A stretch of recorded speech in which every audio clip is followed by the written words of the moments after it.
আজকের ভিডিওটি রান্নাঘরের থেকেই শুরু করলাম। দেখো চলে এসেছি রান্নাঘরে। সকালের বাসি কাজ সব সারা হয়ে গেছে। উঠান ঝাড়ু দেওয়া, ঘর ঝাড়ু দেওয়া, এমনকি পথের ধার লেপা সবই হয়ে গেছে।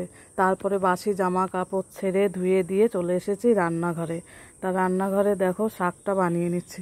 আর এই শাকটা জানো তো কালকে আমার মা পাঠিয়েছিল, মাঠের থেকে তুলে বাবার কাছে পাঠিয়ে দিয়েছিল। এই শাকগুলো খুবই সুন্দর, পাঁচমিশালি শাক, তো খুব ভালো লাগে খেতে। তা শাকটুকু আজকে ভালোও হয়েছিল। তোমাদের সঙ্গে সব কথাই হবে, আগে নিজের পরিচয়টা দিয়ে নিই। শুভ সকাল বন্ধুরা, তোমরা সবাই কেমন আছো? আশা করি সবাই ভালো আছো, সুস্থ আছো। আর তোমাদের আশীর্বাদ ভালোবাসায় আমরাও বেশ ভালো আছি। নদিয়া জেলার ছোট্ট একটি গ্রাম থেকে আমি লিপি আমার ব্লগ চ্যানেলে তোমাদের সকলকে জানাই অনেক অনেক স্বাগত, অনেক অনেক ভালোবাসা। প্রথমেই দেখলে শাক বানিয়ে নিয়েছি, শাক রান্না করেছি, আর করেছি মুগের ডাল দিয়ে পুঁই শাক। সেইটা রান্না করে দিয়েছি, সেইটা খেয়েই কর্তামশাই কাজে চলে গেছে। আর এখন দেখো পরে পনির এসেছিল, কাকা পনির নিয়ে এসেছিল, কাকার কাছ থেকে নিয়ে এই পনিরটা রান্না করছি।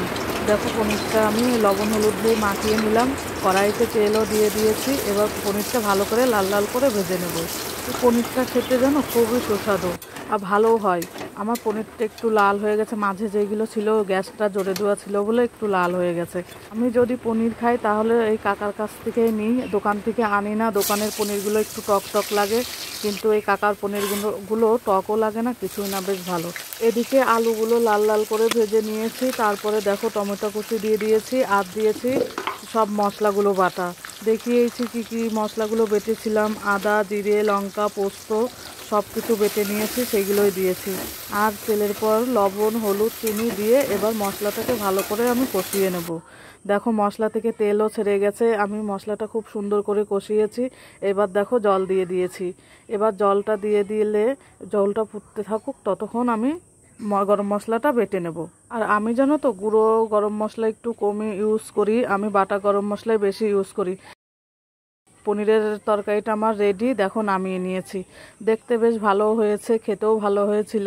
তা ওদিকে তো কর্তামশাই খেয়ে কাজে চলে গেছে, ছেলের তো খাওয়া হয়নি। ছেলে বলছে ভাত দাও মা, ভাত খাবো, খিদে পেয়ে গেছে। ছেলে যেহেতু পড়তে গেছিল, পড়ে এসেই খিদে পেয়ে গেছে। দেখো পড়তে না, সরি, স্কুলে গেছিল ও, মর্নিং স্কুল ছিল, ওই জন্য স্কুলে গেছিল।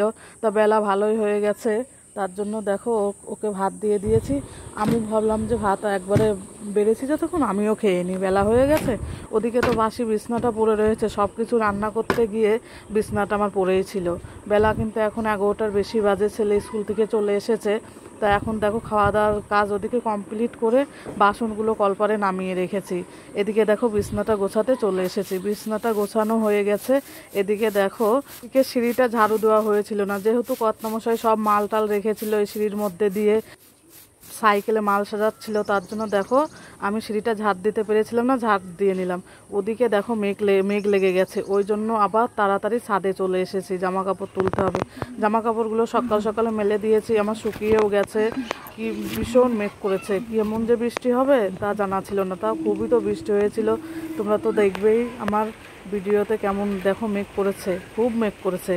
তাই এখন দেখো জামা কাপড় তুলে সিঁড়ি দিয়ে নিচে আমি চলে এসেছি। এসেই চলে যাব, ওদিকে বাসন রয়েছে, বাসনগুলো মাজতে। এদিকে বৃষ্টি করছে, ওইদিকে আমি বাসন মাজছি। বেশ ভালোই লাগছে, দেখতেও বেশ ভালো লাগছে। কিন্তু আমার গায়ে তো জল পড়ছে না, উপরে তো ছাদ বানানো আছে, তার জন্য কোনো অসুবিধা হচ্ছে না।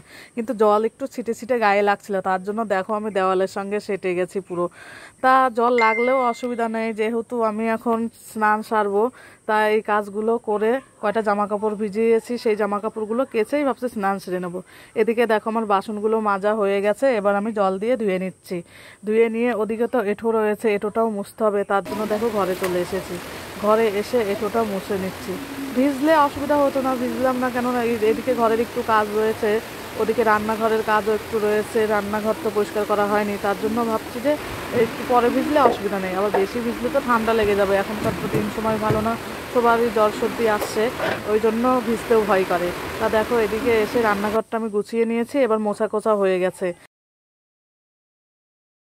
আমার বৃষ্টি দেখে তো খুব মনে হচ্ছে একটু ভিজে কাজ করি, তার জন্য ভাবলাম একটু বাইরে কাজও আছে, সেগুলো আমি সেরেও নেবো। তাই এগুলো মোছা হয়ে গেলে বাসনগুলো মেজে নিয়ে এসেছিলাম। আর 2-1 দিনকার বাসন ওদিকে ছিল, সেই বাসনগুলো উপর করা হয়েছিল না, তার জন্য দেখো সব বাসনগুলো উপর করে দিয়েছি। এদিকে বাইরে চলে এসেছি, বাইরে এসে বালতিতে একটু জল ছিল ফেলে দিলাম, আর একটু জলেও নেমে পড়েছি, দেখতেই পাচ্ছ। আমার তো খুবই ভালো লাগছে এরকম বৃষ্টি দেখে আর ভিজতে, যেহেতু প্রচণ্ডই গরম পড়েছে, এই গরমে একটু ভিজতে ভালোই লাগে। এবার বালতিতে একটু জল ভরে নিচ্ছি, যেহেতু জামা কাপড় ভেজানো আছে বললাম, সেইগুলো কাচবো। আর জানো তো ওই কলের ওই ড্রেনের মাথায় ওইখানে আটকে যায়, শুধু খুব বিরক্ত লাগে। দিনে মনে হয় 2-3 বার করে পরিষ্কার না করলে জল যায় না, ওইখানে জল জমাট বেঁধে যায়। তার জন্য দেখো ঝাঁটা দিয়ে আমি মুখটা একটু সারিয়ে দিলাম, তাহলে ভালো হবে। তা দেখো এখন জামা কাপড়গুলো কাচা হয়ে গেছে, এবার জল দিয়ে আমি ধুয়ে নেব। জল দিয়ে ধোয়া হয়ে গেলে ওদিকে আমি বললাম না বাইরে একটু যাব, তার জন্য ওখানে একটু কাজ আছে, সেই কাজটুকু সারবো। দেখো চলে এসেছি। এখানে যেহেতু প্রচণ্ডই ধুলো হয়, তা ভাবছি জল টেনে এনে ধুতে গেলে তো জলটা আনতে হবে, তার জন্য ভাবছি বৃষ্টি হচ্ছে এই জলেই পাকাটা ধুয়ে দিই। তো বৃষ্টিতে ভিজে ভিজে এরকম কাজ করছি, আর ছেলে বলছে ও মা আমিও একটু ভিজি, আমি একটু যাই, যাব আমি একটু। আমি বলছি না একদম আসবি না। বলছে তুমি ভিজছো আমিও ভিজবো। আমি বলছি আমি তো কাজ করছি, তুই তো আর কাজ করবি না, এই কথা বলে ছেলেকে থামিয়ে রেখেছি। তা ছেলে তো খুবই বারবার বায়না করছিল নামার জন্য, তা আমি ওকে নামতে দিইনি।